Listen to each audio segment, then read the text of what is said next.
आणि आता पाहणार आहोत दिवसभरातील 10 वाजताच्या 25 मोठ्या बातम्या। मनोज जरांगे यांच्या समर्थनार्थ आज धाराशिव आणि बीड जिल्हा बंद, बाजारपेठ, शाळा, महाविद्यालय देखील बंद, बस सेवा मात्र सुरू, तर उद्या पुणे आणि जालना बंदची हाक। मुंबई विद्यापीठाची सिनेट निवडणूक उद्याऐवजी मंगळवारी घेण्यास हायकोर्टाची परवानगी, 24 तारखेला मतदान तर 27 तारखेला मतमोजणी होणार, मुंबई विद्यापीठाची विनंती हायकोर्टाकडून मान्य।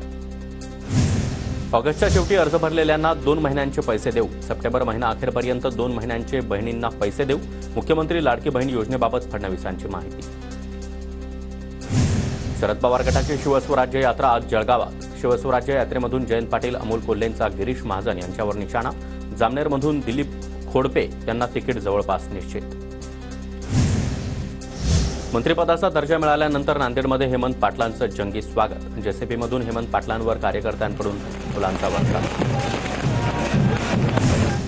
सुप्रिया सुळे भावी मुख्यमंत्री असलेले बॅनर बारामतीमध्ये झळकले, मुस्लिम समाजाच्या ईद ए मिलादच्या बॅनरवर सुप्रिया सुळे भावी मुख्यमंत्री असा उल्लेख। अमित ठाकरेंनी अहमदनगर शहर विधानसभेची जागा लढवावी, मनसेच्या कार्यकर्त्यांनी अहमदनगर शहरामध्ये बॅनर लावले, रक्ताचं पाणी करू आणि विजय घडवू अशा आशयाचे बॅनर। विधानसभा निवडणुकीसाठी वंचित बहुजन आघाडीची 11 उमेदवारांची पहिली यादी जाहीर, कोणी पाठिंबा मागितला तरी देणार नाही, प्रकाश आंबेडकरांकडून भूमिका स्पष्ट।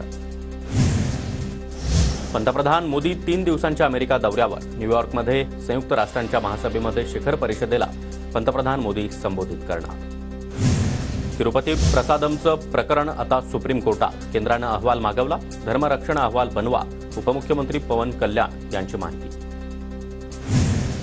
आम आदमी पक्षाच्या नेत्या आतिशी यांनी दिल्लीच्या मुख्यमंत्रीपदाची शपथ घेतली, आतिशी दिल्लीच्या 3ऱ्या महिला मुख्यमंत्री म्हणून विराजमान। केंद्रीय निवडणूक आयोग राज्यांचा दौरा करणार, विधानसभा निवडणुकीच्या पार्श्वभूमीवर महाराष्ट्राचा दौरा होणार, 27 आणि 28 सप्टेंबरला केंद्रीय निवडणूक आयोगाचे अधिकारी महाराष्ट्र दौऱ्यावर। पुण्यामध्ये नाम फाउंडेशन सामाजिक संस्थेचा 9वा वर्धापन दिन सोहळा संपन्न, केंद्रीय जलसंपदा मंत्री CR पाटील, उपमुख्यमंत्री फडणवीस यांच्यासह मंत्री उदय सामंत यांची हजेरी।